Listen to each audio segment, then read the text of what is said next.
All right. This is so exciting. So, welcome back to another episode of Leave It on the Line. This is the first episode we've done in quite some time, and I'm extremely excited about my next guest.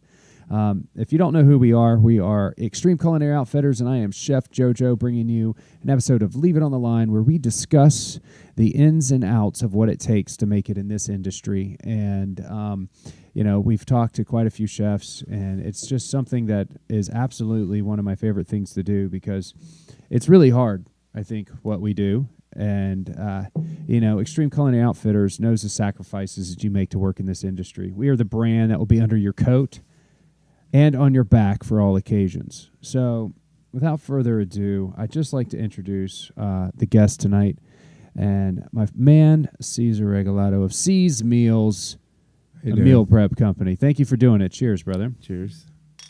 So, I know I kind of jumped right into what we were talking about. Well, I mean, we had some seriously long conversations before we even started the podcast. We should have been recording half the stuff we just talked about. That was... there was some good stuff. It was really good. So, if you don't know, I think right now we're talking to the way to Leave It on the Line is actually going to work. In the beginning is we're going to talk to people that I know personally, and we're going to get to especially people that I respect and think that are doing some really good game-changing things out there, and they get to invite somebody, and then so on and so forth. And I've got I got a good list going so far of all the people. And, I can't thank Cesar enough for actually coming out and doing this. So Cesar just recently, we just talked for like 15, or actually it's probably 30 minutes. You're just laying down all the stuff that's popping off. Yeah, so, why don't you, since not everybody out there on the internet land knows exactly what I'm talking about or bragging about, why don't you just give us a quick intro? So my name is Cesar. I started a meal prep business about a year and a half ago. A lot of ups and downs, crazy. I don't even know where to start. So much stuff. Let's start at the beginning. What made you want to go into business for yourself? Because you're doing this all alone, right? Yeah. Well, I mean, you have a great support system. Great team, but by myself. Started it. I wanted to start it because I wanted to work for myself. Wanted to be independent. Didn't want to have a boss no more. Wanted to tell myself my own rules. Yeah, how are your own rules working out for you so far? At first it was free for all, but we had to change them up. But it's not all fun and games. At the end of the day, we do care about everybody and everything that we do. But now, meal prep, so your clientele is completely concerned about what they're putting in their body, how they're doing it, and are they trying to lose weight? Are they trying to gain weight? Are they people that work out, that compete? What's your bread and butter right now? A mix of everything. I have a couple of clients that don't want to go out for lunch, so we pretty much pack their lunch. Okay. So if they have a Monday through Friday job and they don't want to go out to like any other fast food, we pretty much pack their lunch.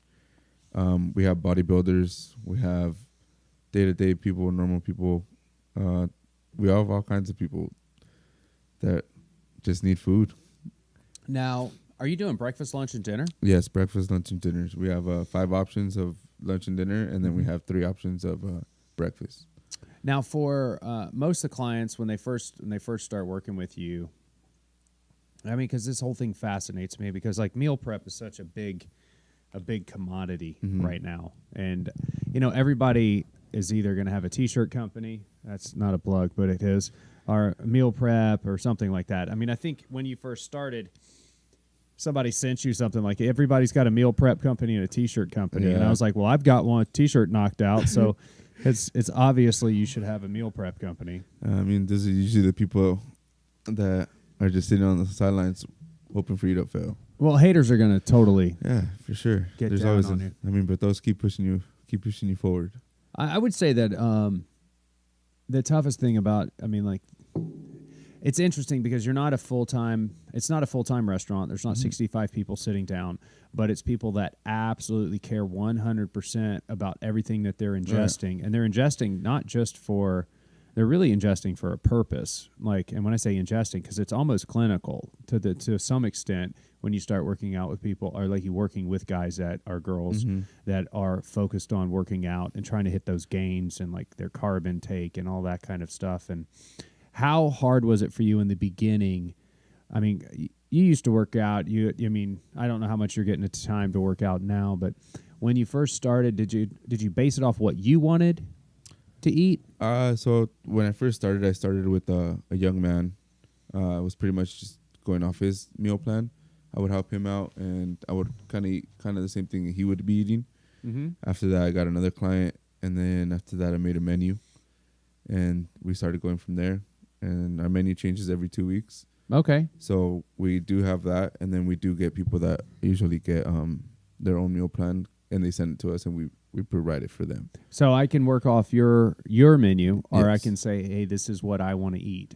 Yeah, Josie pretty much send me a basic meal plan. So 5 ounces of protein with 1 cup of rice and it's veggies, and then we would just fill it in as we needed it, like either with steak. Oh, okay, chicken, so it's based off of their calorie count, their macros and all that stuff.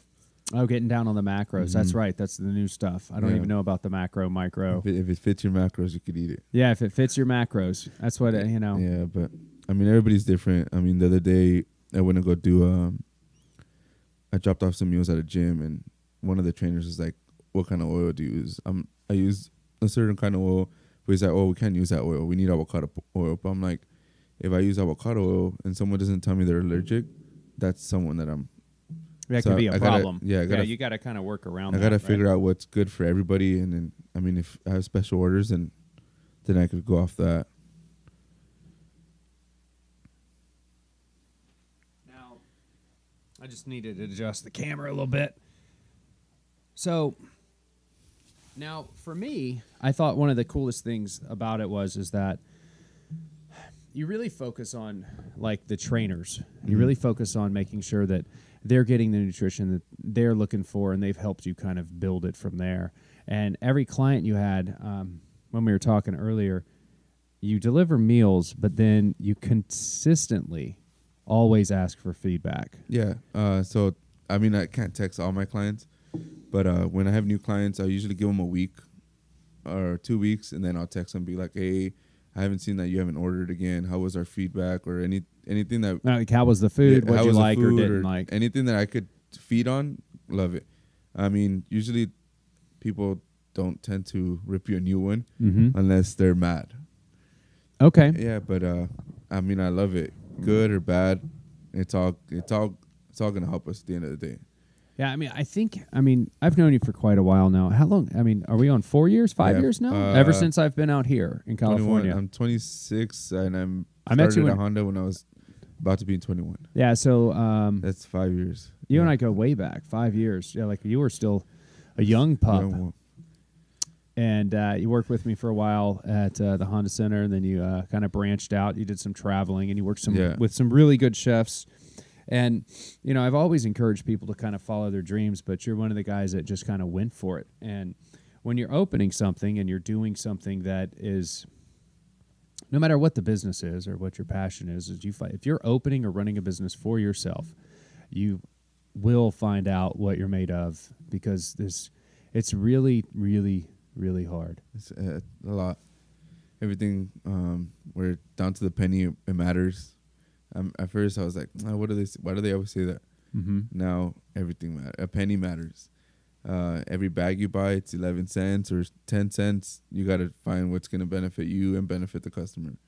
So, everything matters. Yeah, and I think, that's the toughest part, right? For me, like, you want to try to save money for the guest, but then I think not everybody understands that how much it costs.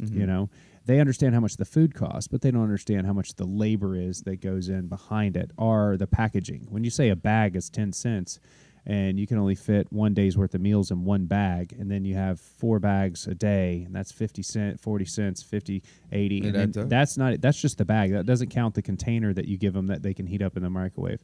So I think one of the things that we struggle with in our business, and all businesses really, is a cost situation, right? And you fall in love with the idea that you're going to make people's life better, and you're going to make this food that's going to be amazing. But then you get graded on how much it cost, you know? And it's not just that you want to make food for people that love it, but you also need to put money in the bank. You need to put money in your pocket. You need to make a living. You got to feed pay the employees, a lot. So how many employees do you have right now? Well, we cook on 2 days, Sundays and Wednesdays. On Sundays, we have 9 employees, and then Sundays it's only four of us. Okay. Plus a couple drivers.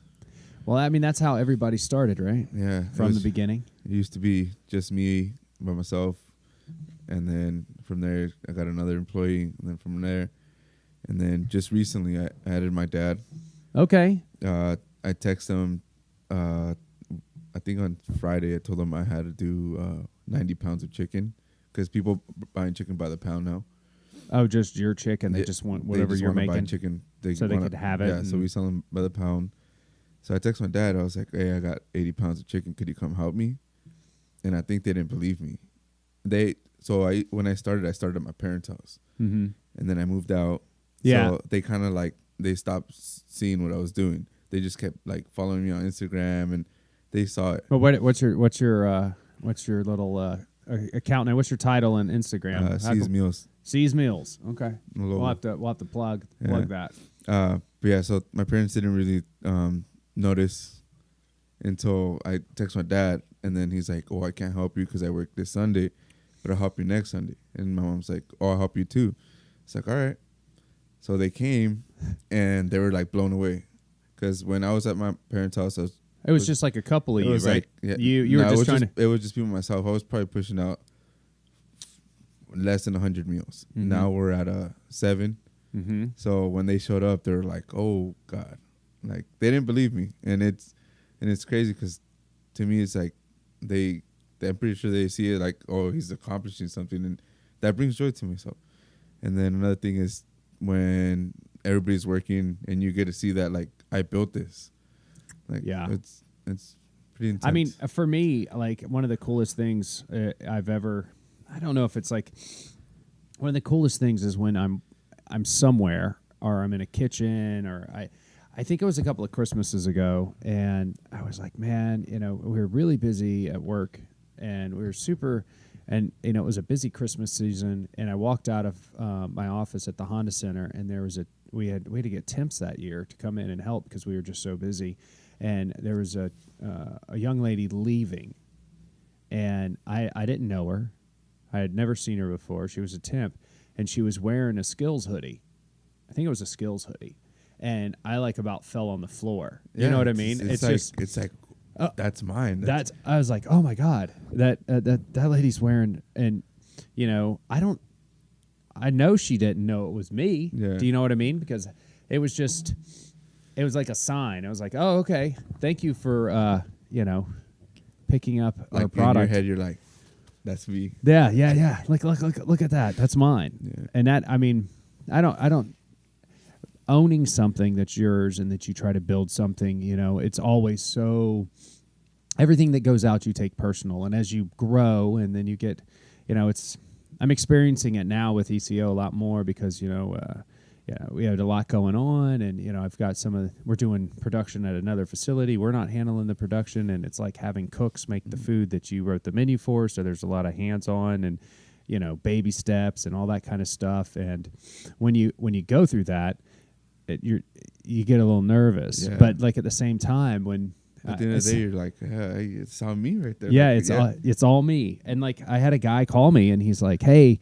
I was trying to get this, and my computer messed up, and so we ordered a product, and he's like, man, I really like your stuff. I just want you to know, thank you so much for doing this. And I was like, that moment, it's really hard to kind of replace something that you build, and I think and it's not just because we're all cooks, but it's a sense of pride of ownership, and I think that's what kind of is instilled in all of us in the kitchen. It's everybody when you make good food or when you do this, I think it gives you a sense of pride, accomplishment, and it's not easy. Yeah, on the same page is like I try to keep up with all the clients, but there'll be some clients that send me before and after pictures. Like that's a big booster. Like I helped you get to your goal. That's yeah. So now see that's something that's really cool. That's like, oh, we helped you, thank you, you're welcome. But yeah, because they're you're helping them get better. 80%, and then they're 20. I think it's 70% food, and then 30% gym. Is that how it works? Yeah. Is that where'd you get that calculation? I like that. It's everywhere. Oh, it's everywhere. Yeah, it's on the internet. If it's on the internet, it's got to be true out there. I mean, I think one of the things that you'll see as because it's been a while since we've done a podcast or we've done anything, and I think our new focus is really kind of trying to make everything better for everybody else. Like let's try to give back more than we usually do, and I think we got to take care of that next generation, and you're helping people. I mean, the hardest thing you can do is take care of yourself physically. And as a chef, no, there's not a lot of chefs out there that handle themselves as well. Like their station's meticulous. They're they're focused on something besides taking care of themselves most of the time. Yeah. And you're providing a meal to somebody that's like, I want to put on this much. I want to look this good. I got a competition in 4 months or 3 months or whatever it is. And you see that transformation, and that's a lot of fuel to keep pushing. Got a lot of people, they'll text me and be like, oh, I got a wedding coming up. Help me. Okay, well, I'm going to do my best to try to help you, but put your effort. And they'll text me and they're like, we did it. We're 10 pounds down. And it's joy. That's crazy. Yeah, because you're a support system. I mean, like you're taking one thing off their plate that they don't have to worry about. Now, where are you originally from? L.A. Born in L.A., raised in Riverside, and been Riverside all my life. Riverside. Yeah. Okay. What's up, Riverside? Riverside, putting them on the map. Riverside, California, for all those that are listening to this, not in California, that have no idea where Riverside is. Where's Riverside? What is Riverside? And then, were you a good student? Like, I have a list of questions that I typically ask people on the show, at least for their first visit. I wasn't a good student. I was pretty bad. I actually have one of my teachers that told me that I would never accomplish nothing because I just kept messing up in school. And to now this day, he probably follows me on Instagram, and he likes my stuff. So he does follow you on Instagram. He follows me. On Instagram. Was he saying this? Shout out to Mr. Moore. Hey, what's up, Mr. Moore? He's look at him now. I mean, he's doing stuff. Yeah. I mean, was he saying it to you like, if you keep this up? Yeah, I was bad. I was always principal's office. Okay. I got suspended a couple times. Oh, there you go. So you've been around the gamut a little bit. Yeah, it was pretty bad. Everybody has a backstory. Yeah, but I mean, you learn from it. Yeah, I think that's the tough part. Some of us learn from it. I mean, I know I've got a lot of lessons I'd like to change and learn from. Now, what are your hobbies? What kind of hobbies do you have besides? I bet you right now. My most watching TV shows. Really? I'm like hooked on them. Yeah. Hooked on TV. Yeah. So okay. So if I start a TV show, never watch TV. I'll finish a TV series, and if it's 7 seasons, I'll finish it in like 4 days. 4 days, just binge it. I'll be watching it, or I have to go to work, and then I'll get off, open a beer, and then start watching it again. Wow. Until I finish it. That's not a big hobby, but that's what you're doing right now. What I do. To escape. Lately I've been crushing a lot of stand up, but I mean, I've always wanted to. You got to watch Felipe Estrada. Okay. Yeah, it was funny. He's Mexican. Oh, he's Mexican. Okay. Well, I'll definitely watch it. I just finished I finished Chris Rock, and Wayne just finished one. Chris Rock's funny. The Tambourine Special is one of the best specials. Remember that guy we used to listen to, Cat Williams? Yes. His last special was really good. Yeah. He did it in Jacksonville. That was crazy. So like I listen to a lot of the comedy and stuff just on the way to work and stuff, but I don't watch a lot of TV. I don't have a lot of time for it, and I think it's awesome that you do that. Now, are you working out? Yeah, I tend to work out like 3 times a week. I mean, I should be going more now that I don't have a job, but there's always something. You're opening. You have a job, don't you? You mean you're not working 3 jobs or 2 jobs like you were earlier before? But I got to stop making excuses. Well, I mean, I got to make it a. Well, that's funny that you say I need to stop making excuses because like you're giving your clients a hard time. So if they're listening to this podcast, you're totally going to get called out. They're going to send you a message. Now, the path that you took into the kitchen, and I was trying to like figure out how to, like, did you always want to work in the kitchen? So when I first went to culinary school, I went for just with a friend. Sorry. Well, my whole family's been in culinary. My grandpa, my grandma, my dad, everybody's been in culinary. But the way I started culinary school is because I went with a friend. She was transferring from LA to San Bernardino campus. Okay. And I met with the counselor, and next thing you know, the next day I was in class. Next thing you know, they had me signed up, getting that fast food going. My life away. Yeah, they're like, we're going to set you up. No, it's not going to cost you a dime. We got you some FAFSA. Fill out this. You get you a little scholarship up in here. We get you a student loan. Well, here's your Chef White's and hat. Nice. We'll see you next Tuesday. Yeah, that's pretty much how it worked. But then, I mean, I like it. I loved it. My first job was Taco Bell. So there's food involved. I love Taco Bell. I used to eat Taco Bell a lot. We're still going, when you have that, remember when you die, would you say you told me bring Taco Bell? Yeah. That would be, because I'm telling you, like now back in the day, fast food was, I have a pretty funny story. Like, we were like, it was like maybe 6 months into creating a brand for chefs, right? I was like, I really love being a chef. I love what we do. I think that there's nothing out there that relates to me as a chef that I can wear outside. And that's kind of like where ECO came from. And I just wanted to create this environment that chefs would kind of flock to a certain extent, or like feel like when they put a shirt on, either going to work or leaving, they were super comfortable with it. Like it was their brand. And I posted, I was going around, I was like trying to figure out how to post on Facebook. This is like, it was all new to me. And this is, I mean, I've had ECO since like for a while, you know? And I posted I posted this picture of a sandwich from McDonald's. And I thought people were going to lose their freaking mind. And they were like, you call yourself Extreme Culinary Outfitters and you're posting this garbage. McDonald's is shit. And, you know, they're like going off on me and stuff. And I'm like, oh my God, how many people are following me on Facebook that have never worked in a restaurant? Because I know what time when you get done, there's only a couple of options. It's like a 24 hours McDonald's, there's Taco Bell. And I was a fast food junkie. I just didn't want to have to make the food back in the day. So I still had those habits. I'll be glad to say that I haven't eaten at McDonald's in quite some time. But at the same time, you know, it's definitely been stuff that I've tried to, because I'm trying to get healthier. I'm like, I'm old now. You know, the knees are not as good as they used to be. Neither is the back. But when I posted that, I thought people were going to lose they skewered me. That was my first roast. Internet. It's the internet. Yeah, it's the internet. But it was the internet before the internet. Funny?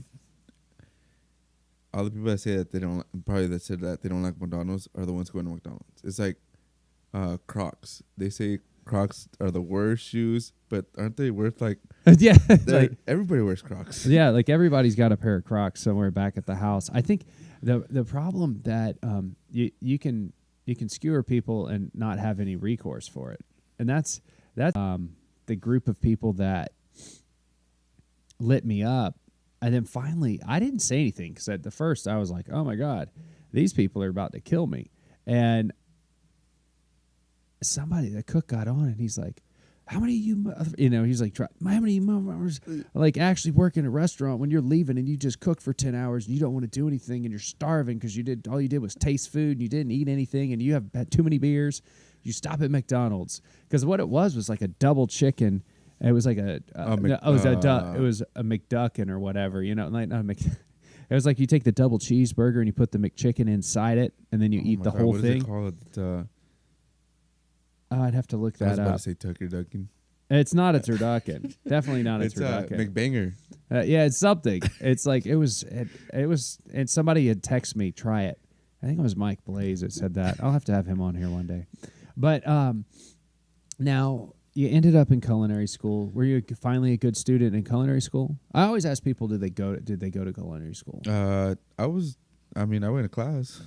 I went to class. Did you feel more comfortable inside the kitchen? There's a lot of characters in culinary school. There's always that one that knows everything. Oh yeah. There's the one that works. I don't know who that was. There's always that one that knows that works in a restaurant. That's handling it quiet and then comes out with the best dish. I'm like, what the? Yes. But culinary school was fun. I mean, I learned a few things here and there, but I think field-wise, you're always going to learn more.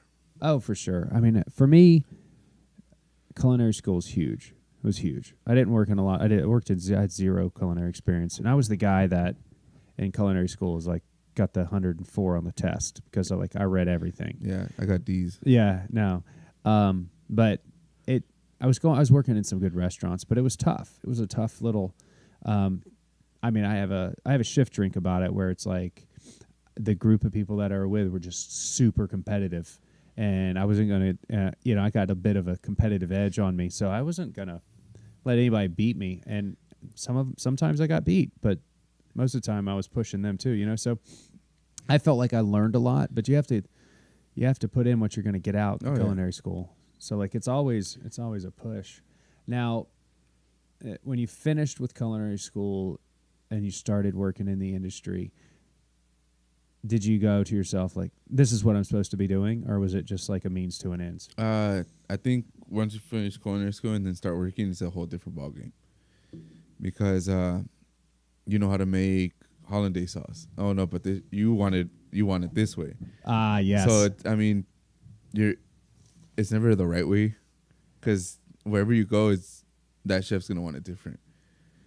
You make a sandwich, you put the mayo at the end. No, you put it at the beginning. So it's always, everywhere you go, something's different. You think you want it this way, but then no, it's that way. Well, it's funny. I keep saying I want to get Richard on here, Chef Richard Crespin that works with me at the Honda Center. He always, he's worked in some of the best restaurants in the world, and he always tells me the story. Or it's the story that stuck with me the most. It's about the chicken stock, and people are like, he's like, well, how do you want me? We need you to make some stock. And he's like, okay, so how do you do it? And they're like, no, you go make stock. And then he like goes and makes stock, however way he makes stock. And then they're like, no, we do this first. Or, we sweat the vegetables. We don't roast. Just whatever nuance that made it their stock. And he's like, okay, well, I wish you would have told me that because I could have made it that way. But this is the way I make stock. And they tell you that in culinary school. What they tell you is that this is the way that it's made, but then you show up and there's some guy like, no, we don't do it that way. We do it this way. We don't, you roast your veal bones. Do you put tomato paste on them and then roast them? There's all these shortcuts of like how you're going to do it. And it's hard for the young cook to like manage through that process. Because then you learn that way and then you go to another restaurant and it's like, what are you doing? Yeah. Oh, That's what they taught you over there? That place is a dump. I can't believe that's what they showed you. I ain't there no more. Yeah. Oh, I knew that guy was a tool. Now, I know that you said that your favorite part of what you're doing now, like you've gone through a lot of restaurants. How many restaurants have you worked at before I go to this next question? Quite a few? Yeah, quite a few. Probably like, in total, like 9. Including when I went to Chicago. Well, that's not too bad. That's probably in some people's mind, like, you're a young pup. 9? Get out of here. Yeah, I work at 9 current restaurants right now. what is You know, you said that your favorite part is when they send you like their gains or their losses and their goals from your clientele. What now, because you're starting a business, and this is really important. This is one of the reasons why I wanted to have you on here, is because, you know, it's a very interesting, you know, I talked in several episodes, and this episode, I really wanted to focus on the struggles that you're having as an entrepreneur, because right now, I think entrepreneur is the new buzzword. Like about 5 years ago, it was like, oh, you're a chef? That was like the buzzword. Now it's like entrepreneur, you're going to be out there hustling and grinding and all of this stuff. Like, how do you make that happen? What's the worst part about what you're facing today?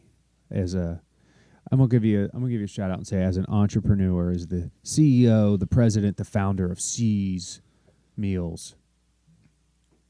I don't think I could just name one, because there's always, every day is different.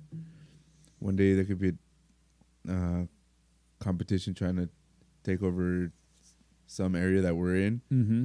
So that could be one. I mean, messing up, not communicating with my team. If I don't communicate to my team, then it's in my head but not in their head. So right. That's something that I deal with. That if a customer tells me, then I don't tell my team, then it never happens. Yeah, we lose the communication on that. But every day is different. I mean, there's a lot of them. I think another one would be shyness. Yeah? Yeah, I had to lose that a while back. I used to be like, I couldn't just go up to someone, hey, like, how you doing? But like that's I mean, I've known you 5 years, and when you say that, I honestly have such a hard time kind of like wrapping my head around that. But I think it's different because I'm the face of the company. So it's like, I always think of what if I go talk to someone, what are they going to think about me? Like, did I look good? My eyebrows good? Like, like I mean, I get that too. Like, I know everybody. I think one of the hardest things is that we're all so self-critical, and especially chefs. I think chefs inherently work. I mean, we're all angrier. We always work a lot, or there's always something with a chef. But I think the real deal about it is that we're in a service business because we like making people happy. Yeah. But in my experience, there's always something inherently wrong with all of us that do this for a long time. And I mean, you're from a family of cooks and chefs and restaurateurs, and now it's like you're opening your own business. But when I met you, I didn't think you were shy at all. I mean, I thought that people looked up to you, and you might be super self-critical, but I get the same way when I'm like talking to somebody. And maybe when I met you, I just had to prove a point. Yeah. Like, hey, I'm here. Like, I mean, I'm probably not know how to do it, but I'm gonna do it. Like, and I think fake it till you make it, sort of. I just recently, I listened to a podcast not too long ago, and they said that people, like, you can't fake it till you make it, because people, like, I'll have to send it to you, but, like, maybe I need to incorporate, like, a TV so we can look up these things as we go, be like Joe Rogan where they put it up there. But there actually is, like, if you're lying for a period of time, that your body changes its pheromones, and, like, you can actually smell it. It was, like, on a... I'll have to send you the podcast. I'll put a link below. I'll track it down. There's this young lady talking to a football player that has a podcast, and it's really good. And she's like, "Oh, you have to be really careful." And I was like, the only thing I think we got going for us is that we have chef coats on, and there's a lot of food getting cooked, because I think there's a lot of people trying to muscle through things that there's a lot of pressure in in our jobs. There is. It tears you down, but that's what we love it. Do you think people that like fall in love with the teardown? Yeah, because for example, we started cooking at 12 in the morning. So I wake up mad, like, oh, I gotta go to work. But I get to work and I see my team, and I'm like, oh, let's go. I'm happy, like, excited for it. Like, yeah, like the drive there, you're like, yeah, I get it. But you see your get team in there and you kick it's the like door. your family. Like, I started making them coffee. Like, we have a routine already. Like, it's just exciting, like, to see each other, because that's when the only time we see each other a week. but it's just like that's what we love. Now, I think it's amazing that you've been able to process, like you've got employees, you've got people that work with you, and I mean, you're like on the verge. I mean, there's like countless setbacks coming your way. There's countless things that you're going to be like, that was so awesome. As of right now, what was the worst mistake or failure you've ever had in your probably young, what'd you say, 26 years of being Cesar? What's the worst mistake or failure you've ever had that you look back on and say, I'm grateful for that and I learned this? What would it be? Would that be food wise? Are we talking culinary or are we talking it's an open-ended question. I mean, we're not eating hot wings. This isn't hot ones. So like, I like that shit. Yeah, everybody likes that show. This is cold ones. We're just having some beer and talking about life in general. This is you're leaving it on the line, my friend. That's what this is. I think the biggest can't even talk about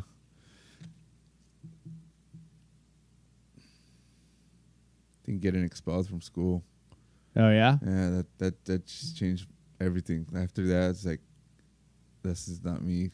Yeah, you had to that's a 180 or is it a 90? Why don't you turn around? Yeah, because you can't do a 360 because you're back going in the same direction. I guess it's a 180. I think that's what changed me. Now, do you think that in the darkest of those times when you're like, oh my goodness, I just got expelled from school, did you think that you would have a team of people that were working for you where you're brewing coffee at 12:30 in the morning going, hey, come on, guys, we're fixing to make 500 meals today? No, I wouldn't. I didn't. I thought I was, well, when that happened, I was, damn, I'm at my lowest right now. Can't believe it. But I didn't think I would have a team at the age of 26. Okay, 26. You're getting older on me. Yeah, 26. That happened pretty quick. Now, where do you get inspiration? Now that we're talking about the lowest and coming up and doing all that, where do you find your inspiration to get up in the morning and be Cesar? My parents. Wow, I love that. A father of four. I think it's. I can't wait for your dad. You have to tell your dad you're on this podcast. I'm gonna. Somebody's texting. I told you a while back. He had your logo on his phone, and I think I told you no. No. This So is making my heart warm right now. This is like, remember I love the shirt with the guy with the knife. You mean Chef ECO? Yeah. I haven't forgotten him. It's kind of near and dear to my heart. So one day I was sitting on the couch with my dad, and I look over at his phone, and he has that logo, and I'm like, where'd you get that logo? He's like, I like it. And I was like, that's my boss's. And he just like, no. I'm like, for real? But this. I smashed the table right now. This is like seeing somebody with. I have to prove a lot to my dad because he's in the culinary world, and he's that dad that's always going to talk crap. Like, you could do better. Or you could do that. Why are you doing it like this? So now that me and my dad never really like cooked together, so now that he comes and helps me, I'm like, why are you doing it like that? Like, or he tells me like, do it like this, it's faster. I'm like, no, you do it like that. So we're always trying to like. You're the same person trying to better each other. Like, and I look at him like, it's really taking you an hour to clean some tri-tip. Like, come on, bro. Like, but really, yeah. Now that I like that, you're giving him a hard time about. Yeah, we're together for too slow? a good 2 hours before any other cooks show up. But yeah, I'm like, I already did all this, and where are you at? Like, oh, it's a competition. Yeah. Now, have you worked with your dad before? I worked with him at Staples, but I didn't work with him. I was there, but I worked in a different kitchen. Okay. So I have never worked with my dad. So I see my dad come out with his knife, set it up, and like his steel, and I'm like, all right. Okay, get your knees on. Table. He puts on his apron. I'm like, all right. So then I'm like, the first time we worked, the first day he came to help me, he was like, all right, he's cool, he's all right. I was like, I'll clean the tri-tip the next time. It was about like 35 pounds.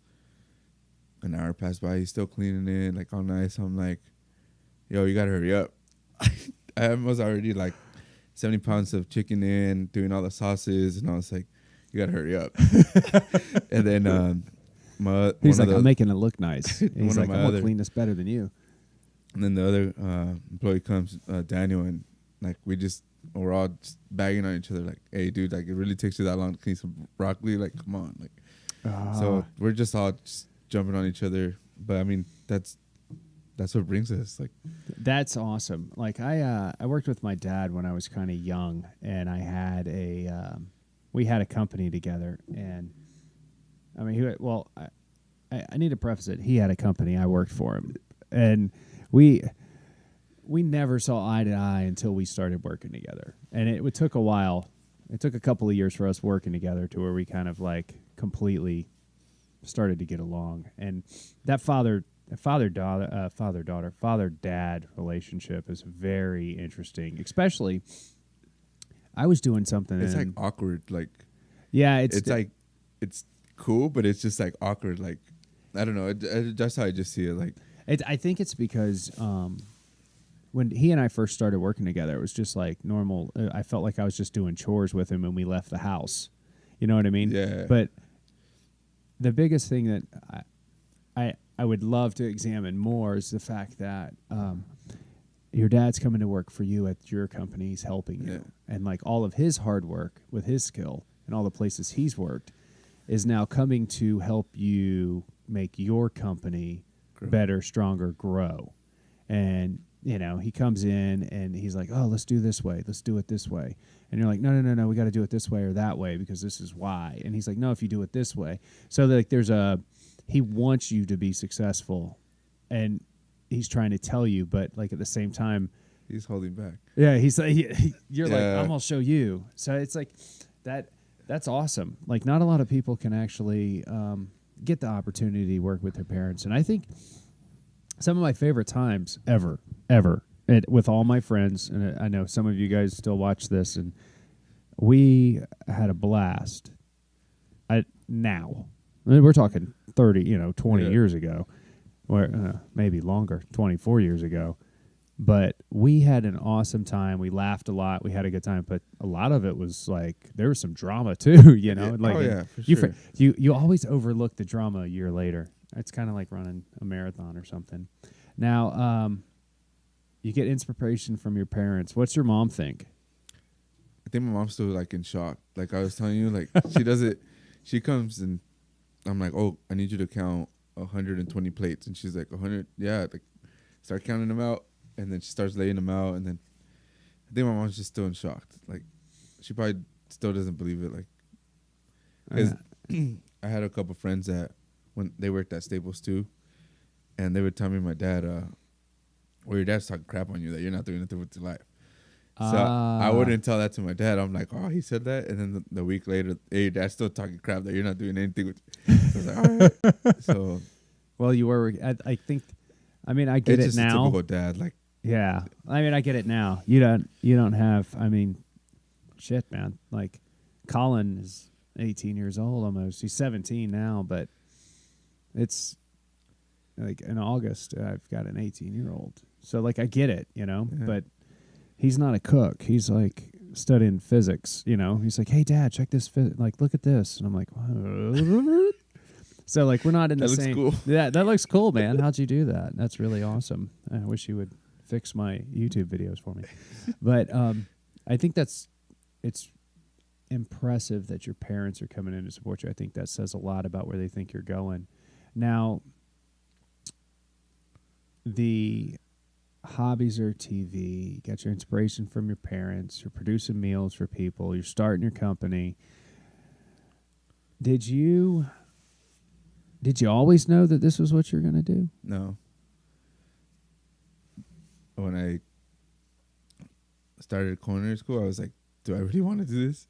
Right. But then I asked myself the typical chef question. Well, what would I be doing if I'm not doing this? Yeah, well, that's one of my questions. I'm like, what would you be doing if you weren't doing this? I don't know. I do not know. I mean, I did landscaping when I was 14 in high school, and I was like, this ain't for me. I did landscaping. That's hard. I did some landscaping. They're like, you got to dig a 36 by 36. You want me to dig that? Oh, they didn't even let me dig. I did. I worked a yard crew because I needed to make money to go to Hawaii, and I worked with this yard crew in the summer of Florida, in Tallahassee, Florida, is where I'm from. And you guys, it's like 100 and something degrees by like 9:30 in the morning, and we'd start at 7:30. And I hate getting up early in the morning. I'm not a morning person, and I'm getting better at being a morning person. I guess it's from all the schools, like we got carpool and all that. But I get up and I drive in, and I was just exhausted, and I had to run the push mower because that's all I was allowed to touch was the push mower. Did you have to do the straight lines? Yeah, you had to mow, and then you had to. Well, we would mow a lot of apartment complexes, and then there was the guy that ran the weed eater. Then there was like the captain. He rode the riding lawnmower. And then there was like the guy that was almost the captain. He had a lot to say, and he used like the hedge trimmer. And then there was another guy that did some. I don't know. He had the rake. I don't know what he was doing, but it was a very long summer, right? And it was. I learned a lot. I learned how to play quarters. I learned a lot. I learned what to do if I was going to get put in jail. It was just an awesome experience. No yeah, it's 4 sides. You're talking 25 years ago. We're talking county and like state, and then I learned how to pass piss test, to get a job at UPS, and it was just a wild experience. I was those are memories. I love that job. Those guys were hilarious. Now when I say quarters, I guess I need to specify because now quarters is when you bounce a quarter on the table into a cup. That's not the way that we play quarters. What quarters do you play? Well, this was, because I play different quarters. Okay. I do the knuckles. No. Like this was called quarters, and you had to have change, right? Now you're talking. I'm the only white dude on the crew. I'm like a 18-year-old idiot,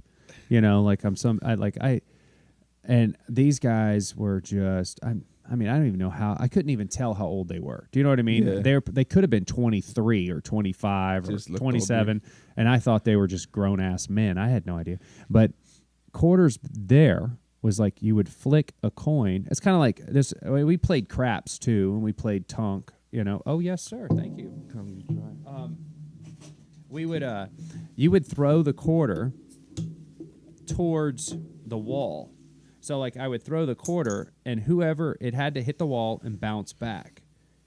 And whoever was closest to the wall kept the quarter. And that's what we did. So, the first day, I think they took every quarter I had for, I wouldn't even say the first day, for, several days. They took all the quarters I had. And then I got obsessed with the game, and then they stopped playing with me for a while because I was just I'd hit the wall and the thing would just stand up but next to it. I was like, man.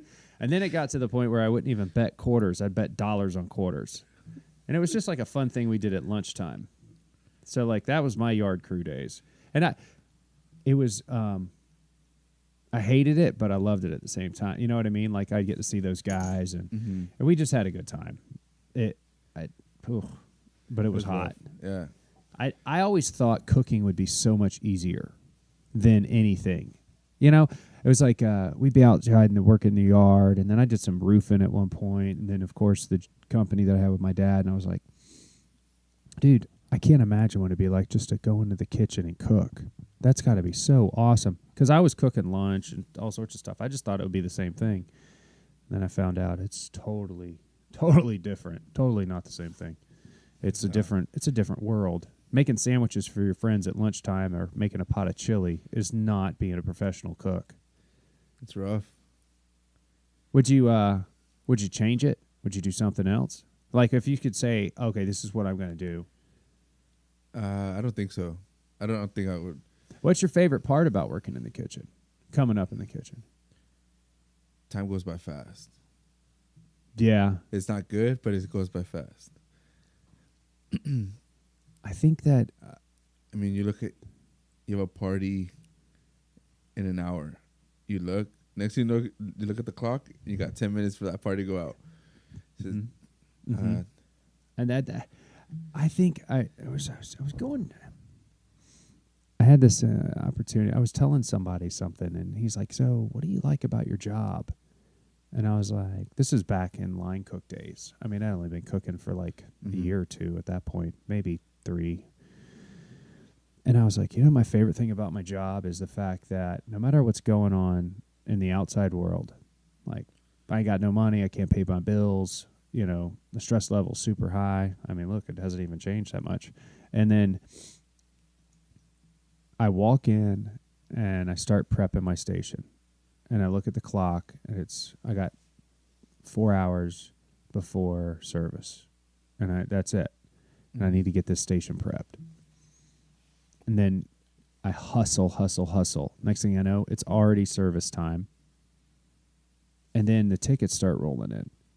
And I have forgotten about everything. It allows you to hyper-focus. You lose. It's like everything else around you just disappears. Yeah. It just like everybody tunnel vision. Yeah. Vision. People that aren't cooks and listening to this probably don't understand that well, I mean, I don't even know if they would understand it, but I think that it's like when you're doing something and then you absolutely just get into it. And it's like in the sauce. Yeah. Like it's the monotony. And I think that's the most important part is like the machine, the ticket machine is calling you. The expo's calling you. Servers are pushing you to do this or that. The customer's pushing you. And then when you put the plate in the window or you put the party out or the banquet out, next thing you know, it's time to clean up. You're eating some food and you feel good about what you did. And 10 hours flew by. Yeah. It's gone. Now, when are you at... this is a tough question because it's something that... it might not be a tough question. It's a tough question for me to ask. And I think that's why I love doing this Leave It on the Line series so much.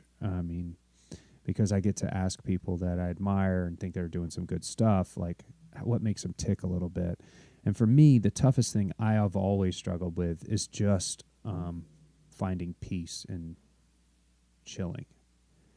Now, I find peace when I'm cooking or if I'm having a glass of wine, I'm making dinner for the family. It doesn't get any better. Where do you find your most tranquil moment? Making food at the house. Since I don't really have a normal cooking job no more where I'm making like normal dishes. Okay.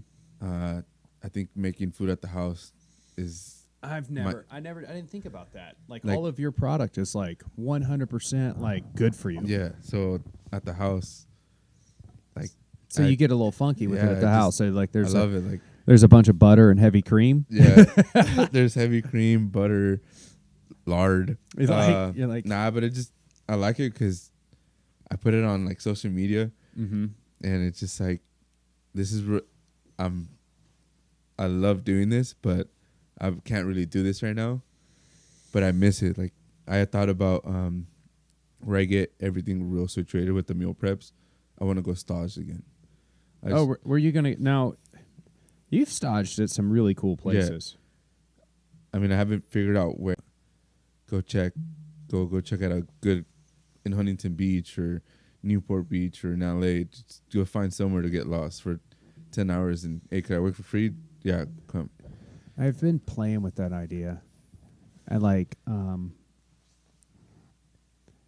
the amount of time that it takes, and like I talk about it, and I think as we move forward and we do a lot more of these podcasts and we do a lot more shift drinks, like as every Leave It on the Line, I've learned a little bit more myself and learned about other people.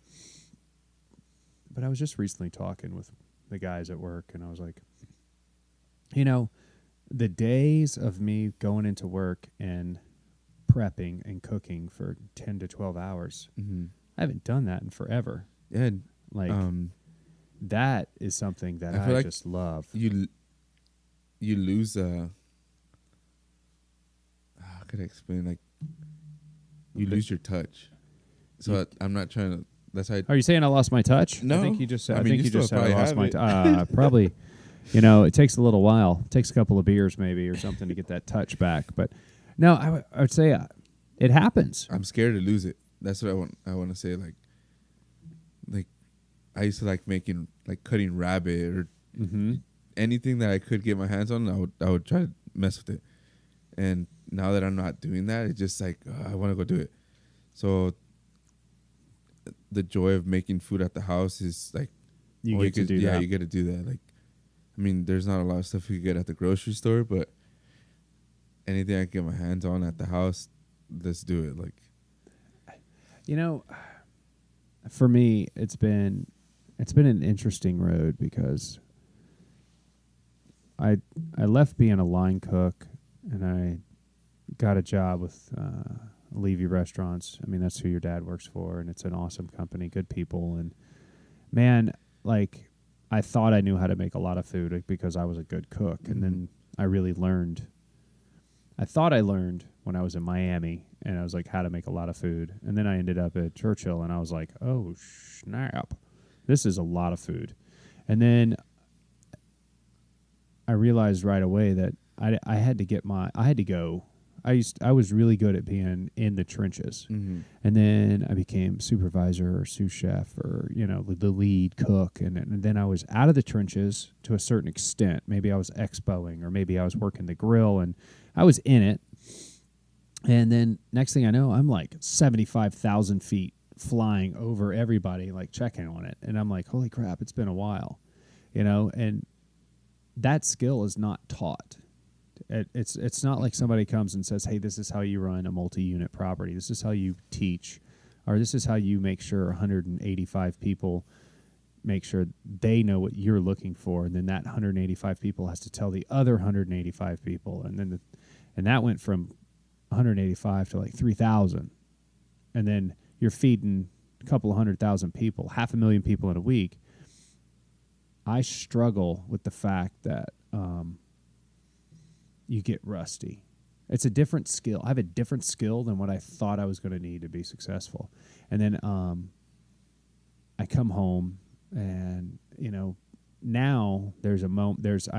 My values have changed and things have been different, right? So I'm like, okay, this is what's important to me. I love making food, and I'm like, holy crap. I found myself over the past couple of years, probably 4 or 5, like going, holy man, I really love making food. And I get envious of the young cooks that I walk by where I'm going from my next meeting to my next meeting.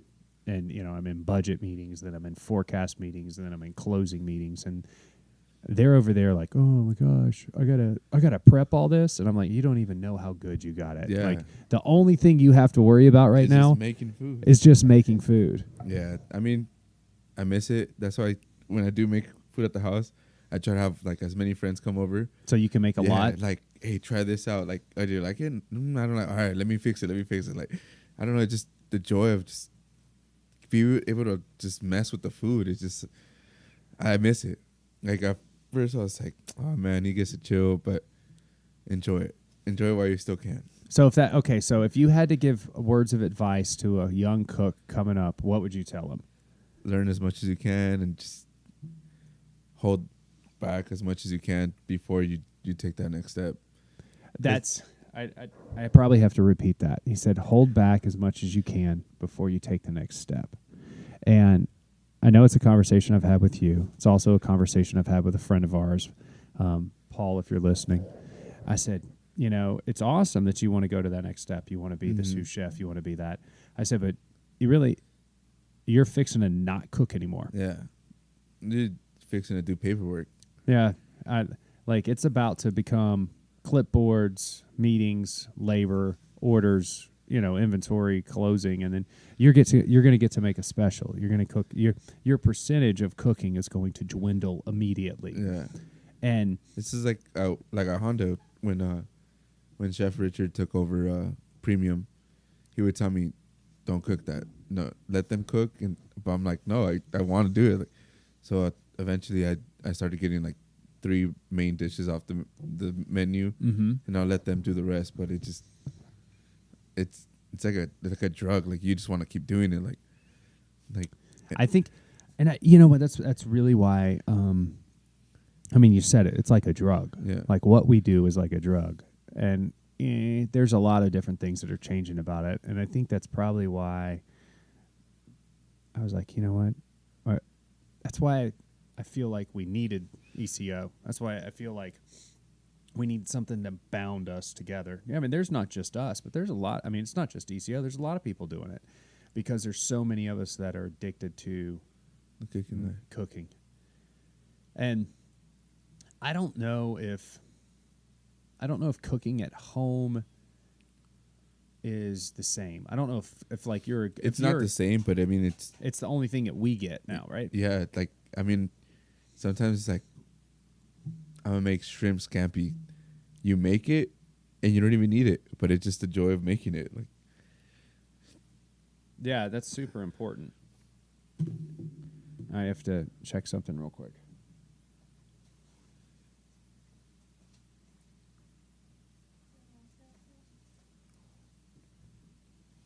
We're still good. I thought we had run out of camera time, but I can edit that out if I need to. I don't really care. I'm a chef. I'm not a film editor yet. Better get those bubbles. I think the one thing that I have always tried to kind of like focus on, especially with the people that work for me, is not bullshitting them a little bit and telling them like, oh, you want to make more money? This is what it's going to take to make more money. And if you want to go run your own place, sooner or later, you're not going to be the guy cooking that food. Oh, no. And it's the tough part is letting go of that.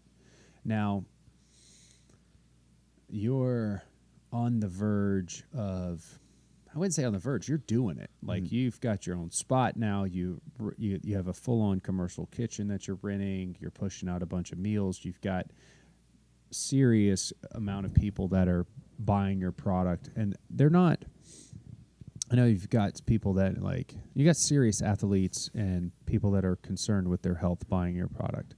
And I mean, you guys can go and check him out at C's Meals on Instagram. You got a website now, don't you? Yeah, I just shot it up 2 months ago. What's C'sMeals.com? Yeah, C'sMeals.com. Oh, you got the .com. I love it. And I like the title, C's Meals. That works really good. I mean, I think that's one of the funny things is like Extreme Culinary Outfitters was pre-website days, sort of. It was like, oh, yeah, it'll work. You just get a .com for that, and it'll be all right. But what would you do different about C's Meals if you could start over? Started way before. Yeah? I would have started... If I would have started probably like a year ago before, that would have been better. I probably would have had my own location. Mm-hmm. But by now, yeah, you're saying so you feel like you're going to have your own location in about another year? I want to give it a little less than that. I want to give it probably like 8 months. Okay. My plan is to eventually have our own storefront. Okay. But that would change that starting a little bit earlier, but I mean, what we have accomplished, I wouldn't change anything about it. Beautiful. Beautiful. Now, I've talked about what you'd say to the young cooks. What do you got to say to the people that are wanting that, come across our podcast and they're like, leave it on the line, and a friend recommends it, and they're starting their own business? It doesn't matter what sometimes people say it doesn't matter what you're doing. If you're starting your own business, you're going to learn a lot. What would you tell somebody, those entrepreneurs, those hustlers that are trying to make a difference? What would you give? What would be your piece of advice as you're going through this? Should I do that Shia LaBeouf thing? Like, just do it. Yeah. That would just tell you just do it. Just do it? Yeah, because, I mean, I love it. Just do it. Everybody's always going to tell you that's not a great idea. But those people that tell you not great idea are the ones that are going to be trying to jump on your team when they see you successing or being successful. I can't even say it. That's crushing those little Sam Adams. I think you had like 1.5. So yeah, messing with you a little bit. A little bit. I didn't have food, Oh yeah. But just honestly, just do it. Baby steps. I mean, there's gonna be some times where you gotta take bigger steps, but just do it. Just start. Just start. Even if it's like we're working on starting another little taco business Mm-hmm. with another friend of mine, and he's like, "Oh, we got to get everything ready." I'm like, "A restaurant doesn't start with all the tongs. They buy as they need them." Like, Mm-hmm. and I'm trying to get that through my friend's head, but we got to start. Yes, you can. You know, there's a saying, and I love it because I should probably listen to it a couple of times. It's like you measure twice, cut once, right? Or measure 3 times. Sometimes you can measure too much and never cut. You're just over there measuring over and over again. I found that sometimes you kind of just got to start cutting, and that's tough. I mean, it's like if you're getting shot at, what are you gonna do? Stand there? No, you're gonna duck down and try to survive. Yeah, like you definitely got to survive, and that's what you're doing right now, and you're doing a damn good job of it. I'm super proud of where you've come from so far, you know. And man, it's been an awesome kind of just going over some things, like, and you got some future plans. You said you're going to start staging. When do you see that happening? I'm trying to do that in the next month. I mean, I'm technically my work days are from Sunday to Wednesday. Thursday and Friday is technically my days off. So Thursday and Fridays, I'm thinking about looking for a stage. So if you guys are looking for a guy to come in and like do an awesome job for I'll you, peel some just potatoes. yeah, just hit up C's Meals on Instagram. But yeah, that's my plan. To just network and get to cook food. Like it's.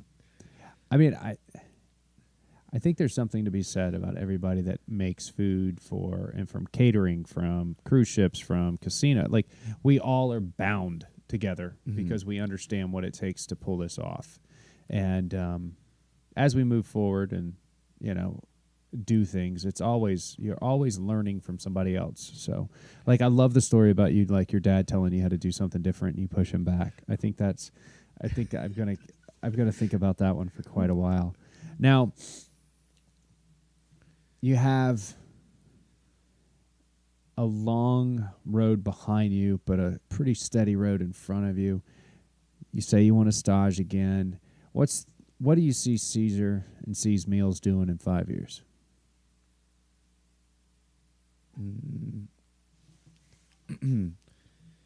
Feeding a couple more states, shipping some meals out.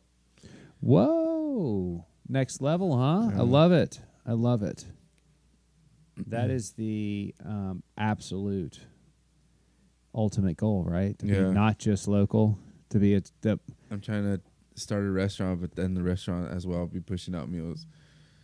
Have multi-level. You got to You got to diverse. You got to be have a bunch diversify of stuff going that on income. In that restaurant. Okay. Well, I hope so because I would love to come and work on afternoon in the restaurant with you just to cook up a little bit.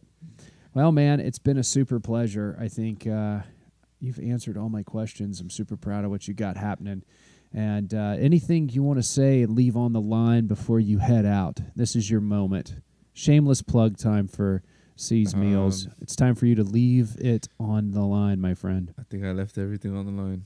All right, brother. I appreciate your time. Cheers. Until next time, guys. I appreciate your time. And as always, Leave It On the Line is brought to you by Extreme Culinary Outfitters, and I am Chef JoJo Doyle, and it's been a pleasure talking with Cesar Regalado of C's Meals. Another Leave It On the Line headed your way very, very soon. All right.